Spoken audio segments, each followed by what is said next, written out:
Hello, good afternoon. You're watching Closing Trades on ET now. I'm Anisha Jain. For now, the market continues to be a bit sideways. In fact, it's given up most of its gain in the trading session right now. It's trading with a bit of a red bias. We are below the mark of 24,200, and quite a bit of pressure is what we have seen in the last one and a half hours, given up gains off the highest point of the trading session. We're also watching out for the market internals, and it does look like that there are specific pockets which are coming under pressure. IT, for instance, is the one which is leading the fall right now. So an emphasis is done in the trading session. You also have LTI which is on the back foot.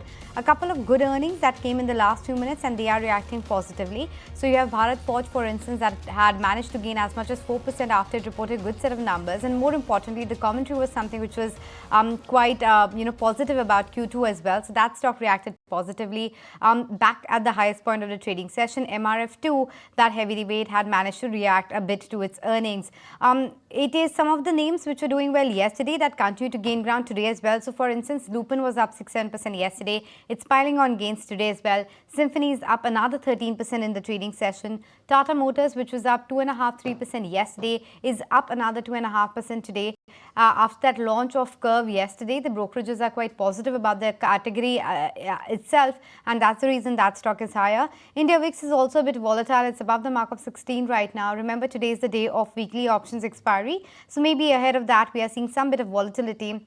So these are some of the big pockets that we are watching out for in the market, and Aisha, it seems like it's a bit of a tug of war and sideways move that we are in for, at least at the market level. Oh yeah, absolutely. Still absorbing the hawkish commentary, I guess, from the policy, because since then you did have the market take that slide down, and we haven't quite resurrected from there. A failed attempt at a recovery, and then from there as well we've petered down. Having said that, banks are the one which are somewhat supportive, at least led by HDFC Bank. That did see a recovery from the session lows, and even now one has to say that Nifty Bank, and I don't know after how long we'll perhaps have Kunal throw some more light on that. But Nifty Bank is actually outperforming the benchmark, and that hasn't happened. It's a very rare instance, at least for the last 6 months. One can say that confidently. So single-handedly, it's HDFC Bank. You'll have the MSCI inflow changes as well. And HDFC Bank also bound to see some inflows. Maybe that's why also it's holding out in trade right now, because the rest of the banking pack surely is not. ITC in the green, HDFC Life, Bharti, Cipla and SBI Life are some of the other names which are supportive. But on the flip side, Infosys, Apollo Hospitals, Asian Paints, LTIM, Ultratech, Tata Steel, L&T, they're all the ones which are weighing heavy on the markets right now. Let me take it across to Mayuresh Joshi as well and chat what he's making of the market right now. Mayuresh, hi, afternoon. What is it that you're making of the market's reaction to the hawkish tone in the policy? Afternoon, Aisha. No, I think so. It is largely going to be data dependent. That is what the governor is time and again mentioning. And therefore, I think the stance in terms of whether RBI will support growth, absolutely yes. Whether there are volatile times ahead, looking at how geopolitics is placed, how our monsoons are going to shape up. In that context, I think data points will still be a lot more clearer as we head into the next few weeks and months. And therefore, I think not too much of hawkish touch, in my opinion, at least. The reiterance of the GDP growth is also very, very positive in the sense that the markets might have a look at how GDP numbers might actually stack up. And with better monsoons, inflation might actually start heading lower, specifically food. So to that extent, I think a decent policy, I think, on expected lines. But Aisha, ultimately, the markets will revert back to how earnings growth are expected to take place. Earnings have been a little bit softer this time around. Obviously, the base of the last 2 years is something that we have to contend with. But again, with better monsoons, expectations of rural discretionary spending coming back, the second half recovery, at least on the consumer discretionary segments, along with expectations in some recovery expected in the IT segment and services as a whole, along with exports, should help pick up earnings as we head into the second half. So not to perturb, I think the global events is something that the markets are a little bit perturbed with, both in terms of the yen carry trade, which is still probably not done and dusted, with what happens in terms of the geopolitical issues in Iran, Israel, and the US economic data points and stats, how do they evolve, and ultimately the rate cut in the US as well. So I think volatile times, but Indian markets are relatively better first. but if you go by what JP Morgan has today, to say 75% of the yen carry trade has already unwounded for now. So maybe not too much pressure coming from there. But talking about earnings, earnings reaction visible on BSE, which is 9% higher. And on the downside, you have Lemon Tree, which has also taken a cut of 9% because the Q1 earnings were weak. Mayuresh, any word on the hotel space? Would you still be a buyer? And this 10% dip on Lemon Tree, does it present a buying opportunity indeed? So afternoon, Anisha. I think Indian hotels, EIH is something that we still continue holding in our global portfolios. For Lemon Tree in particular, I think what has really transpired is that the occupancy rates have actually come down from 72% to 66 odd percent. And obviously, I think if you look at their room tariffs as well, they have come down from, if I'm not mistaken, 6,500, 6,800 to 5,800. The revenue per available room has come down from 4,800 to 3,800 odd rupees. So to that extent, there is some element of stickiness that comes through in numbers.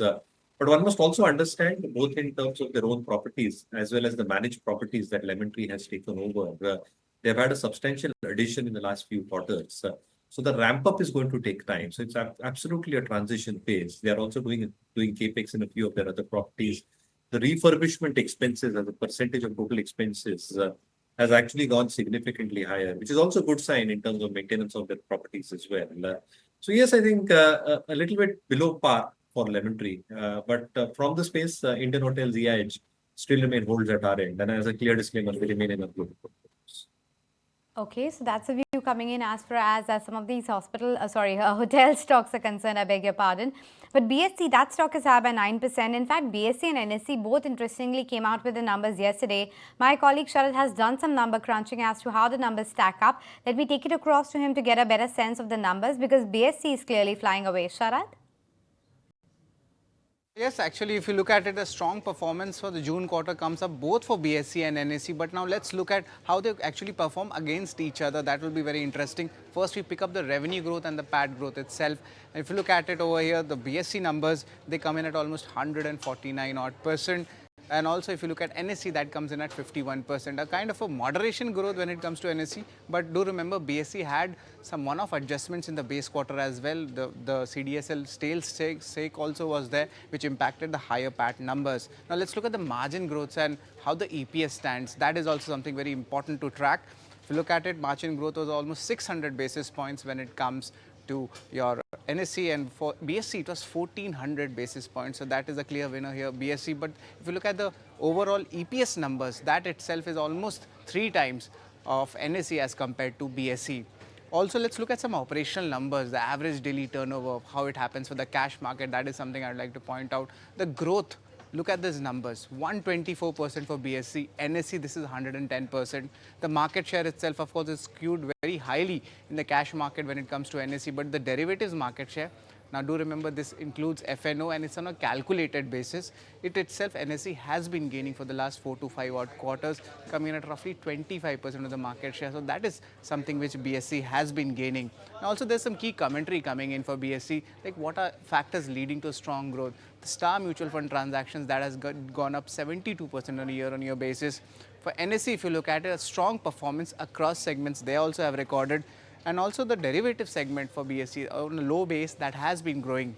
NSE is likely to be highly impacted from the recent FNO curbs as well because they are the larger body going ahead, and also the number of contracts are also on the higher side. Star platform, IPOs, transaction services, they are also aiding the BSE's growth. Right, okay, that's some of the analysis and market data coming in. But looking at a 5-year continuation of the current bull market, that's the word coming in from none other than market mogul Mark Mobius. Let's try and understand why he's so bullish. Here's an excerpt of his exclusive chat with us earlier today.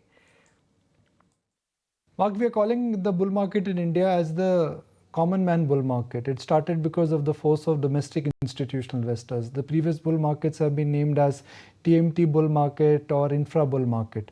If the starting point of this bull market, which is in Sensex terms, let's say was 40,000, how long do you think this bull market on the Sensex or Nifty will go before it tops out? We're looking at a 5-year continuation of this bull market, in my view.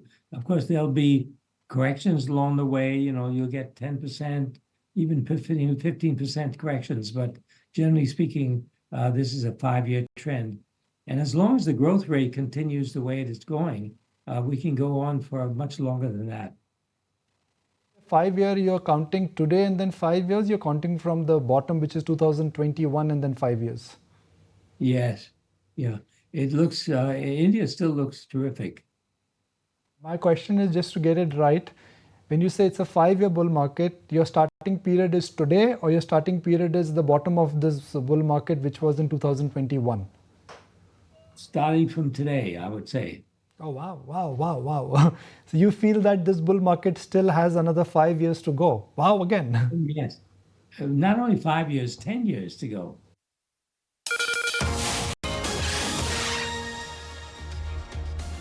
Back with closing trades right here, Nifty. Now, let's just take stock of what is happening in the market right now. While, of course, the index is currently hovering 0.5% or so lower, MRF has shot up quite nicely. There's Trent, which is doing very well. Bharat Forge is holding up 3%. There's Alchem, Lupin. These are all names which are scaling up very nicely. Not quite the day for some of the metal counters. SAIL, Nalco, both of them down. Shree Cement, Ultratech, Grasim ahead of its numbers tomorrow. Grasim, that is. That's also weighing heavy. And then, of course, there's Piramal Enterprises, LTIM as well, which are also scaling down right now. But Vishal Malkan, too, on the show with us. Vishal, what is it that you're making of HDFC Bank's standalone outperformance within the rest of the banking pack? And perhaps that's the one, because of its high weightage, holding the Nifty Bank up as well. Yeah, hi. I think the way markets are poised right now, especially Nifty and Bank Nifty, I can see that Nifty has a strong support around 24,000, which it got tested a couple of days back also, and it might retest that level maybe next trading sessions. We have gone after that global market meltdown. We have gone into some kind of a consolidation zone between 24,000 and 24,300, which could be the range for next few trading sessions before we get some clear direction. Definitely the strong uptrend which we were seeing since last few months, especially after election, has taken a halt, and we might get into consolidation zone for a few more weeks. Okay, consolidation for a few more weeks, but what's standing out is clearly Pharma. That's doing very well, and while on the other hand, IT is coming under pressure. What's the recommendation within these two baskets, Vishal? I think Pharma is a clear winner and outperformer in the last few months, and in fact, in the last couple of days when the markets were under turmoil, the Pharma stocks were standing tall. And my best pick for Pharma would be Glenmark Pharma and Sun Pharma, which have broken about their multi-year breakout levels, and they still, I think, look for another 10 to 15% rise from the next few trading weeks. And as far as IT is concerned, I will stick to the big boys for value buying for long term, if not for momentum trading, which is like TCS and Infosys. Okay, so that's a view coming in. In fact, Mayuresh, what is your top bet within Pharma? Because a lot of ideas coming up even in the small cap, mid cap space. Any new names that you guys have managed to unravel? Market space, if on any decline, is Morphin Labs. Our take is the medical equipment business, especially the glucometers and the blood pressure monitors that they manufacture. That's a huge value add, because as sales evolve for these two core products itself, and specifically for the glucometer, the strip sales is an incremental revenue that keeps on coming through, and that needs a regular kind of a usage in terms of monitoring your glucose levels as well. And therefore, I think the medical devices business is expected to grow very, very decently for Morphin Labs. The API business that is getting managed, they've got 6 blockbuster APIs where the cash flows remain extremely strong. And the management is very, very hopeful of introducing a few more in the coming few quarters. As they ramp up, the cash flows from the existing 6 APIs that they are managing at this juncture will ensure that the cash flows remain extremely strong. And therefore, the EPS growth should remain relatively higher over the next 2 years as far as earnings is concerned. From a balance sheet perspective, I think it maintains and possesses a very stable balance sheet, and return ratios should improve as you see a margin uptick and bottom line growth. So any pullback on Morphin Labs is something that we like at Markets per India. Right. Okay, in the meantime, there's all excitement around the Ola IPO listing as well. Remember, the price band had been set at 72 to 76 rupees. It's a huge one because it's the first from an all EV stable coming in. It's a combination, of course, of a fresh issue as well as the OFS. And it's seen quite a bit of subscription as well. The total IPO got subscribed almost 4.5 times. Just wanted your sense, Mayuresh, on whether or not at the current valuation you think that Ola was a subscribe from you, where you think it's going to get listed, and whether the market will give a better opportunity, if not at these levels, to buy into this particular company. Because Aisha, I think it is expected to be a decent listing for Ola Electric. Having said that, I think if it does correct, I think it does present a good opportunity because the space that it is in, the kind of reviews that it is getting for its existing portfolio and expectations of more launches coming their way is something to probably be looked at. But valuations is very, very expensive at this juncture. So you need a pullback post-listing on this one. Till that periodicity of time, I think a better way to play this would be the auto ancillaries. And therefore, we remain a little bit more sanguine in terms of a lot of these auto ancillary stocks, which have got exposure not just to the original equipment manufacturers as far as ICE engines are concerned, but also starting to cater to the EV mobility and platform businesses as well. Let's not forget the replacement market for both these segments can also grow exponentially for these auto ancillary players over the next few years. So I think auto ang selectively becomes a very, very interesting place as a proxy to the mainstream auto companies. Okay, fair enough. We'll watch out for that, and the way it lists come tomorrow, it is going to be surely an interesting one. But I wonder what's keeping the investors of Honasa quite active today in the trading session, because that stock is also trending quite a bit higher. Yes, 8 to 9% higher on that one. The earnings I don't think are out at the moment. In fact, the earnings are expected to come out later. But what's the sense on this one, Mayuresh? It was a bit of a sideways move for a long time for this company. But do you expect it to now make a bit of a comeback, and even Nykaa for that matter? So for both these stories, Anisha, I think we will wait it out because earnings have been relatively patchy. And you're probably not seeing the consistency that one really needs to see in terms of earnings delivery. Having said that, the expectations in terms of more products being launched, product profile actually being more diversified, specifically in the case of Honasa, as well as more brands launched under Nykaa, is something to be watched out for. But I think how's the response level coming through? What are the different mechanisms they're probably going to adopt?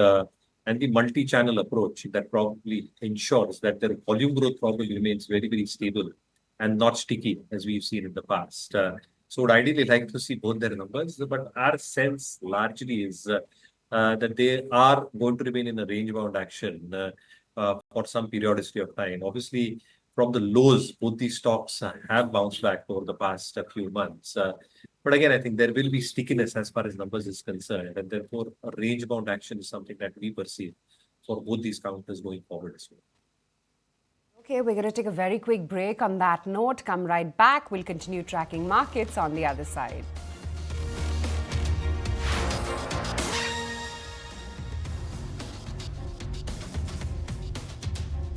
Welcome back. Well, a bit more under pressure in the last 2 minutes. So we're below the mark of 24,150 at the moment. You have LTI Mindtree down almost 4%. Grasim is down. Asian Paints, Infosys, Power Grid. These are your top losers right now, and towards the lowest point of the trading session right now as far as the market is concerned. In fact, Nifty Bank, which was doing very well for itself, has also given up gains. So the Nifty Bank is up only 60-70 points the last time I checked. So yes, coming off the highs of the trading session. Interesting, because you don't have Indian markets doing as bad as the rest of the globe, because the European markets have actually started with a cut of 0.5% to 1%. Actually, even the pre-market rates from US has turned for the negative. Dow futures is right now down 60 points. So maybe that's the rub-off impact that you're seeing back home as well. Some of these stocks under pressure. But that's about what the action is in the secondary market right now. A lot of action in the primary market as well. And the latest debutant on the street is going to be Ola Electric, which will come out with its listing tomorrow. What is the listing expected to be like? Is the street excited about this one? What's in store? Shrishti is joining us with all of that. Hi, Shrishti. Well, yes, a two-wheeler major Ola Electric is all set to drive into the D Street, and we have seen that the IPO did got a decent response. It was subscribed over 4 times in the total subscription data, and even the retail participation was quite strong. Other than that, the QIP portion was also subscribed 5.5 times. If we talk about the expectation, then though the market participants are expecting that it could be nearly muted listing, but nevertheless, we try to bring the listing scenario in front of you and how the valuations will stack up, because do remember that Ola Electric is still a loss-making company when it comes to their bottom line, but the company has quite many growth triggers. We'll talk about that, but we have tried to get the picture with FY24 EV by sales parameter. If the company does list at a 20% premium, market cap comes over 40,000 crores and the valuation will stack up at 9.3 times. And this is the scenario where 10% premium and 10% discount is the numbers are on your screen. But how are the numbers comparable with the other two-wheeler majors? Then in that comparison, you will see then Ola Electric at the upper price band, that is 76 rupees. The valuation will stack up at 8 times, and that is actually at a very large premium versus the listed players from the likes of Bajaj Auto as well as TVS Motors. But why so? Because Ola Electric has been banging upon that they are the leader in the electric two-wheeler segment. It's a more bit of a technology company. They are working on the battery space as well. And other than that, if we talk about some of the growth triggers for Ola, then they are very gung-ho about the rise in the EV penetration. They are expecting that their sales and the margins should expand in the times ahead. 15th of August is also likely to be quite exciting for Ola because the company will be launching its first electric bike. So all eyes on that as well. But apart from that, there are some bit of concerns as well in the street. A picture on your screen is the famed subsidy uncertainty, the PLI push, and the benefit that the company is getting for now. How sustainable is that? The EV plant delay. There is a penalty risk if the company does not actually cater to the timelines and the guidelines, and the sustainability of their market share, which is over 40% in the electric two-wheeler, is something that the market participants are not certain right now since the competition is increasing. So that's the growth triggers and the concerns for Ola Electric, but nevertheless, it's going to be an interesting listing and all eyes on that. We'll leave it at that. And since we have you with us, what about Bharat Forge and MRF? Positive commentary clearly coming in from both. MRF, in fact, has been seeing industry-leading growth in the first quarter, and Bharat Forge is expecting positive momentum, right? Well, certainly both the stocks are doing pretty well after the earnings, because look at the numbers for Bharat Forge. First of all, the numbers were actually in line, but the management commentary is something that actually gave the push to the stock price, where the management is very positive onto the growth outlook for the domestic business, specifically in the Q2 FY25. The analysts were concerned that how the defense business is panning out. So in the overall order book, the company did make an addition of 200 crore rupees in the last quarter itself, and now the order book is actually standing at 5,400 crores. Now the defense order wins were actually 775 crores in numbers in the Q1, as well as in the domestic business. The company did say that they are positive and they believe that the positive momentum will continue. Apart from that, the company also announced a fundraise of 2,000 crore rupees. So in the times ahead, we'll be watching out for where the company plans to utilize all of that money, maybe in the new verticals, maybe in the non-automotive segments, or they are wanting to push their exports. But given the fact that their export subsidiaries, or their overseas subsidiaries rather, are doing pretty well, so the analysts have also given a thumbs up for now, but more commentary is awaited. So that's about Bharat Forge. But indeed, talking about MRF, industry leading growth numbers is what the company has projected, because look at the numbers. Revenue growth of Apollo Tyres 2%, CEAT grew by 12%, JK Tyre revenue was actually down 2%, and despite of all of that, MRF posted a growth of 12% on a YOY basis in their top line. The net profit was actually flat, but the margins have also come in at 16.1%, and all these numbers were actually better than what the street was penciling in, and that's why the stock, which is over 1.4 lakh rupees now, is also showing great momentum in today's trading session after a good set of numbers. Back to you. Oh, well, yes, that 5% move itself on MRF means big bucks, given the fact that the stock price is above 2.4 lakh rupees. But Bharat Forge, that's doing rather well, and of course the commentary is something which is positive from the management. Sudeep Bandyopadhyay also joins us on the show right now. Sudeep, hi, let's begin by discussing auto and auto OEMs itself. Tata Motors has been having a good couple of days after the launch of their latest curve model. You also have, of course, Bharat Forge reacting to numbers. What within auto looks interesting to you? Numbers, I know it's an ancillary you can call. I think it's fantastic set of numbers. Nobody expected these kind of performance from MRF, considering that we had seen J&K, we had seen Apollo, we had seen Seat. So I think it's fantastic bunch of numbers. Apart from that, I think even Bharat Forge commentary, as was being pointed out, was very, very positive. They also talked about export markets picking up. And I think that's very, very interesting because Bharat Forge has some exports. Defense, I think, is shaping up well. And the fundraising and initiative which they are taking should support growth in future. I think so overall, I think Indian auto ancillary companies are getting their act together. They are tightening their belt, improving performance, and the valuation had already moved up. So I would say they're trying to catch up with the valuation in terms of performance. That's definitely happening. I'm not sure whether it's fully happened in a lot of cases, but the effort is definitely there.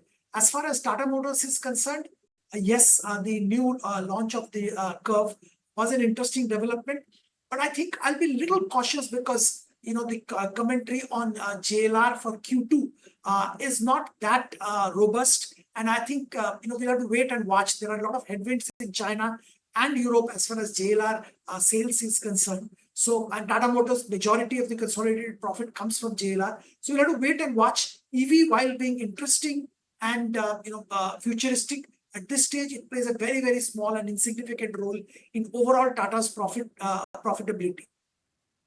Since we're talking so much about EV, Sudeep, hi. Afternoon. Just wanted to ask about Ola as well, given that the listing is due for tomorrow. Well, Asha, I think there is a lot of excitement around this listing. It is an electric scooter company. But I think, of course, the excitement will be there tomorrow and for some time. But real performance and real market, reality will be known after maybe about 6 months to 1 year's time, when competition really hots up and Bajaj launches its CNG vehicles. We'll have to wait and watch this space. So long term, I don't think I will recommend a buy in Ola. But short term, I think if you are interested in trading, interested in short term positions, I think Ola can be a good bet because the excitement definitely is there around electric vehicles. Talking about short term trading ideas, we do have Sudeep Shah also joining us to talk to us about just that. Sudeep, hi, it's the day of the weekly options expiry, but looks like it's going to be on the side of the bears today. Not much enthusiasm, and maybe it's coming in from the pullback that we have seen even in the global futures. Yeah, good afternoon. Absolutely. See, if we see Nifty also for the better part of the day, it has been oscillating between 24,100 and 24,190, 24,200. So what's happening is that post that big fall 2 to 3 days back, last 3 days, if we see the highs, they're somewhere closer to 24,350, 24,400. So every time the indices are approaching this 20-day zone, 20-day exponential moving average zone, there is a rejection from higher levels. So I feel that currently we are on a weaker footing. We need to closely monitor the global markets, how the global markets react tonight. And overall, on the downside, 24,000, 23,950 now seems to be a good positional support. So it could oscillate between this 23,950 and 24,350, 24,400 kind of range with stock-specific actions. In the meantime, I wanted to put the spotlight on a couple of these big buzzers in the trading session.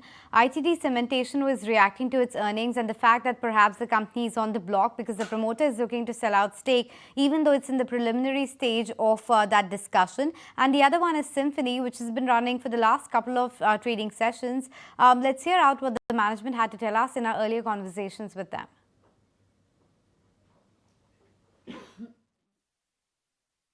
A huge runway in air cooler market, whether in the country or internationally. As a whole, our EBITDA margin should be higher than that. Historically, our standalone EBITDA margin year as a whole used to be at about 31-32%. And normally in June quarter, EBITDA margin is much lower because that is the quarter during which advertisement, sales, promotion, and many other expenses are quite skewed. So in fact, we are targeting EBITDA margin better than this, not only at a standalone level, but at a console level, year as a whole. Okay, I'm just looking at RVNL's numbers, and Sudeep, I want you to react in over here because it's quite a weak performance operationally, both on a sequential basis as well as on a year-on-year basis, and I guess that's what explains this nosedive in the stock. I mean, the revenue as well has seen a downtick of 27%, almost a 35% slash down on the PAT. Margins have gone down 180 basis points. You think the market was over penciling in or overestimating the earnings from some of these railway plays at least? Aisha, I've been talking about this for quite some time. I think both in defense as well as railway space, some of the PSUs have been unnecessarily marked very, very high. The order inflow doesn't equate with performance on ground. And one has to remember that. And unfortunately, some of these PSU have unfortunately not a very good track record of performance. And that is apparent every time you look at BHEL's numbers, quarter on quarter. I mean, they get a new boiler order and the price moves up. But look at quarterly performance. Every single quarter, they are performing badly. There are losses on a regular basis. Same, I would say, for Rail Vikas Nigam. I think the performance is terrible. And, considering that the valuation at which these were trading, the margin of error was absolutely not there. And under the circumstances, when these kind of performances come, obviously there will be shock for the market and the valuations will be marked down significantly. So my request have been to the investors that be very careful. Don't equate order inflow with performance, and watch the execution capability and execution performance of these PSUs before you buy into these at unrealistic valuations. Let's just bring up the year-to-date chart for RVNL and then the 6 months as well, because I'm surprised that it's only a 5% fall, given the kind of, bubble that was building up in some of these railway names, RVNL included. Maybe the fall in the days to come is going to persist. There you go. It's been a 196% move that the stock has seen just this year. And in the last 6 and 3 months, it's been a more exaggerated move. In fact, since we're talking about earnings, here's a slice of all the managements that we've been speaking with after their numbers. It definitely remains an aspiration for us to get into double-digit volume growth. I think what's also happening is that we are now kind of coming close to anniversarying onto the low commodity prices. And we've been losing, the revenue growths have been lower than the volume growth till this quarter. We're anticipating that from next quarter onwards, we should be seeing revenue growth ahead of the volume growth.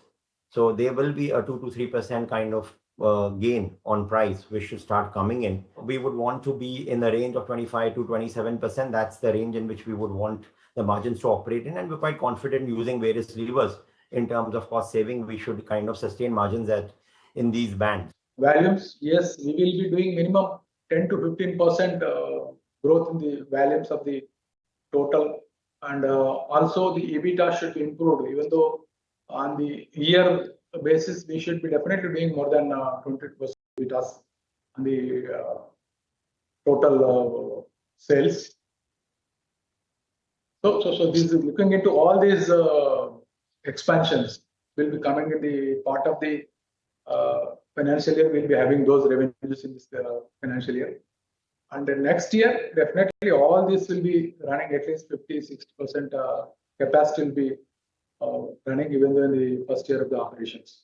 Moving forward, the occupancy will keep improving. Here, we are trying to reduce the corporates, which is length of stay, and some of the numbers which has been grown as short-lived elective cases has come up more. So the average length will usually be lower when compared to the emergency patients and compared to the complex surgeries, complex medical cases that will take a longer time to get discharged. That's why the mixture of all these things will brought down the ALOS. the due diligence has commenced and it's at a preliminary stage right now. So, that's where we are right now. We'll have to wait and see how things progress further. And once we get some clarity on this from our parent company, we'll be informing the stock exchanges about it. Pretty hopeful of a growth of, anywhere between 20-25% on a year-on-year basis. I mean, I'm sure you would understand that a growth rate of about 40% or 50%, sustaining that on a larger base would be difficult. Okay, so that's the commentary to watch out for. But in terms of the market mood, we're slipping a bit. In fact, we're threatening to go below the mark of 24,100 right now. At the lowest point of the trading session, that is, it's the day of the expiry. So the last 30 minutes were expected to be volatile in any case. But what are the individual price volume buzzers? Let me take it across to Ansh. So Alchem Lab will be the first stock in focus, as the stock has given a good breakout from its horizontal resistance trend line, which is around 5,500 level. Also, the stock has touched record high level with good volume of over 2 times its average volume of last 10 sessions. Apart from this, MRF will also be in focus, as the stock has actually snapped its 5-session losing streak. Also, it has formed a good bullish engulfing candlestick pattern, which usually indicates a potential reversal in trend on upside, and this is backed by good volume of over 3 times its average trading volume of last 10 session, indicating good participation in today's move. PI industry is also in focus, as the stock has given a breakout from its 8-session consolidation pattern from around 4,440 level, indicating good positivity. In addition to this, the stock has also touched record high level. Lastly, Poonawalla FinCorp will be in focus, as the stock was consolidating within a downward sloping channel from last 4 weeks, and today it has given a good breakout from that channel, indicating a potential reversal in trend on upside along with good volume. So keep an eye on the stocks. Okay, we'll watch out for all of these names in the trading session. Thanks so much for that, Ansh. But in the meantime, you have Honasa Consumer that continues to gain ground, as I was talking about. The earnings are expected tomorrow, and ahead of that, that stock is mighty excited. On the losing side, it is Lemon Tree, which is down under pressure, and AstraZeneca too is a bit under the weather right now, and even Abbott India, because it didn't report very impressive set of numbers. So just watching out for some of these big buzzers in the trading session. What else is happening in the market? Well, Trent is expected to come out with earnings. We'll get Jinesh shortly to talk to us about that. But in the meantime, Sudeep, I wanted your view regarding a couple of these buzzers. Honasa Consumer, if you have enough history to track on that, and Trent. What's the visibility like on the charts of Trent? Honasa is concerned, I was not... Sorry, it's for Sudeep Shah. Let me clarify, because there are both Sudeeps right now on the panel. Yeah. Thank you so much. Yeah. So if you see Honasa Consumer now, see in the last several sessions, the stock has been, say, approximately a couple of weeks now. It has been in a range between 450 to 485, 490. But on the days of declines, the volumes have been lower, but wherever in between there have been spikes, the volumes are pretty high.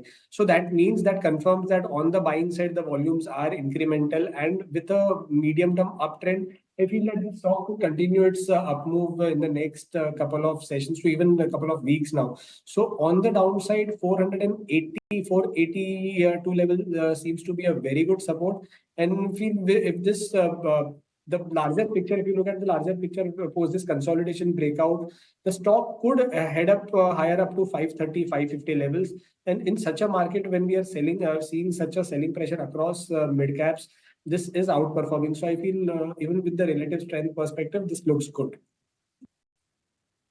Okay, that's the take coming in on some of these charts, cracking quite hard. In fact, now we've given up the 24,100 print, LTIM, Asian Paints, Apollo Hospitals, Infosys. There's L&T, which is down about 2.5%, HCL Technologies, as well as a weak link, as is Wipro. Sudeep, with now heightened recessionary talks around the US, you've got the impending election as well. How do you think the client spends for IT are going to pan out, and whether this trade which just about began, you think is going to fizzle out very soon? I think it's going to fizzle out. I think the concern is around US recession. The jobs data was nothing great, and that created a lot of pressure on the markets as well as the IT companies.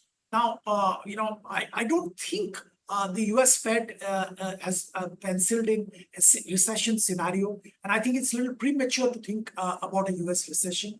I think I'm not sure whether it will be a very soft landing, but a soft landing definitely is going to happen as far as US is concerned. Interest rates will start coming down from September, and US Fed chair has indicated that clearly. Probably there will be one more cut in December. And if that happens, I think economy will continue to chug along in a similar fashion as we have been seeing in the recent past as far as US is concerned. So in spite of all the talk around recession or slowdown, US will continue on its growth path. And if that does happen, I think we will continue to see momentum as far as IT is concerned. The orders will be back and the cancellations will not be there. I don't think elections will have too much of an impact as far as IT spending is concerned. I think more impact will be on this recession and recession fear. And if that's not the case, IT spending will be back. Okay, well, the one stock which surely in this weak market is also flying high, or one amongst the stocks, it's Trent. It's all set to come out with its Q1 numbers tomorrow. Let me take it across to Jinay, find out what the street is pricing in. Jinay? So Trent will be coming out with its numbers tomorrow, and the analysts are actually expecting a pretty good growth for the numbers. If you look at the consensus estimates, they're penciling down a revenue growth of about 47% coming in at 3,724 crores, whereas they're expecting net profit to significantly grow about 113% coming in at 315 crores on year-on-year basis. Moving on, there's also a strong expectation on operational front. EBITDA is expected to rise about 56% coming in at 570 crores, whereas improvement in margins could be seen and reporting around 15.3%. Now, apart from this, there are some key monitorables which you need to keep out for Trent, which will be first is the high SSSG growth in a single high digit should continue its growth trajectory. Moving on, 8 and 30 store additions are expected from Westside and Zudio with an increase of about 37% of total area addition under both of these brands. Also, a rising contribution from own brand sales from Star Bazaar will actually be a key monitorable going ahead for Trent tomorrow. Point taken. So Trend is something to watch out for. That stock is high by 3% in the trading session. Just watching out for what else is happening in the market last 7 minutes of the trading day. So Sudeep, let me come to you, and Sudeep Shah at that. What would be the BTSC trade, if at all, something that you'd want to carry forward for tomorrow? And any call on index or any specific stocks? See, I feel the index, as we discussed, that it is heading downwards, and we are seeing constant resistance in supply closer to 24,250, 24,300, 350 mark in the last couple of days. So yes, till the time that level does not get crossed decisively, I would refrain from going aggressively long, maybe in the stocks or in indices. But several stocks do deserve a mention, right? Post stellar numbers from BSE yesterday, we have seen not only BSE moving up by 8.5%, we've seen other financial market intermediaries also, CAMS, CDSL, they are also doing good today in today's trade. So I feel CDSL looks better out of all the lot. If you see the technical structure, it's kind of outperforming. It's only say 3 to 5% away from its previous highs of 25.94. So I feel here the relative strength is much higher, and today the volumes are also supportive. So kind of a consolidation breakout we are expecting here. So with a stop loss of 24.20, I feel the CDSL could head higher up to 25.10, 25.50 in the coming few weeks. Eicher Motors will report its numbers later today. Let me take it across to Shrishti, who's joining us with a quick preview. Hi, Shrishti. Well, yes, from Eicher Motors, we are expecting the numbers to be quite flattish. Why so? Because the overall revenues have actually remained quite flat. It was just a 1% tick on a YY as well as on a quarter-on-quarter basis. And even the VECV volumes were not that supportive in the quarter gone by. Talking about the numbers, the revenue growth is expected to be flat on a sequential basis. 4,268 crores is what we are expecting. EBITDA expected at 1,135 crores, while the margins are expected to see some bit of an improvement on a YY basis. 6.6% is what we are expecting, and that will be on the back of a better realizations, and that's expected to support the overall growth numbers as well. If we talk about the profit figure, then 1,031 crores is what we are expecting, and that could be a decline of 3.5% on a quarter-on-quarter basis, because look at the margins for VECV, they are likely to remain stable, while for Royal Enfield margins we are expecting that to be at 27.5%. But overall the domestic volumes were quite supportive. The domestic volumes have actually rather declined, but the export volumes have been supportive. So all in all, we're not expecting much from Eicher Motors this time around, but indeed the margin figure will be the key to watch out for. 26.6% is the number, is what we are expecting. But indeed, apart from that, how is the company looking at the competition that is seen to be building in the premium segment is something that we'll be watching out for. And what is their trajectory or their outlook on some of the new product launches that the company is planning? This is something that we'll be watching out for. Back to you. But at that's the word on Eicher Motors and what to expect there.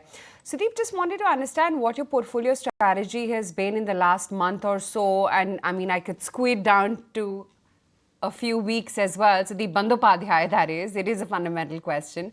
And whether or not there's been any, any profit taking, any additions or deletions that you may have made. Well, I think, this recent sell-off didn't have any impact on my portfolio. That much I can tell you. At least I didn't panic or advise people not to panic. I think this correction was predominantly on the back of yen trade unwinding. And, I still believe that this phase will pass and pass very soon. There is enough and more liquidity coming into the system, domestic as well as international, which will keep the market buoyant. So there is absolutely no need to deviate from an adopted strategy, and Indian macro factors continue to remain robust. As far as corporate performance is concerned, we'll have to wait and watch and specifically focus on companies, having potential and a tailwind to kind of invest into. And I've been advising investment in companies in infrastructure, construction spaces in particular. I continue to maintain my positive view. So, and Larsen Toubro, once this correction happened, little bit correction, again becomes a good buy for a long-term point of view. Companies like in the new tech or new gen companies, I've been positive on delivery, and I continue to maintain my view. The quarterly performance this quarter has come better than expected, and I believe this trend will continue. So that's another stock which continues to remain in the portfolio. Amongst the power space, we have been extremely bullish. NTPC, we believe, is still a good buy. It has been doing very well, performed very well, and will continue to do well. So power, construction, infrastructure, and some new gen companies continue to remain in my portfolio and favorite. Right. Okay, gentlemen, great to have you all on board. Sudeep and Sudeep, we'll let you go on that note, and I'm going to hand it over to Vinny to sum up the closing market action.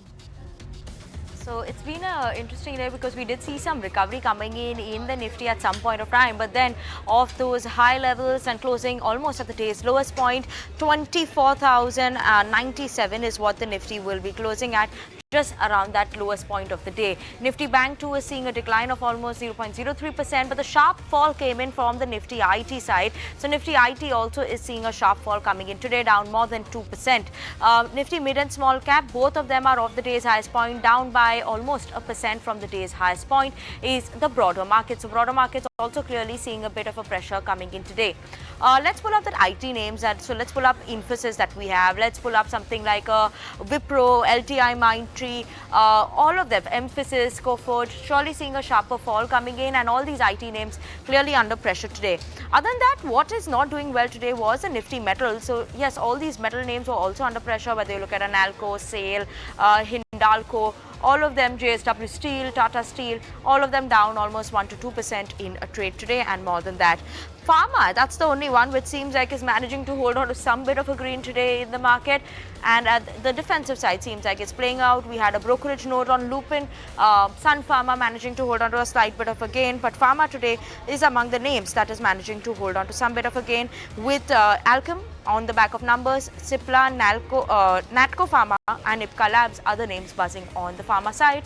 Advance decline ratio in the favor of declines today versus advances, but winding down the day, almost the markets at the near the day's lowest point. 24,100 is where the Nifty is settling at.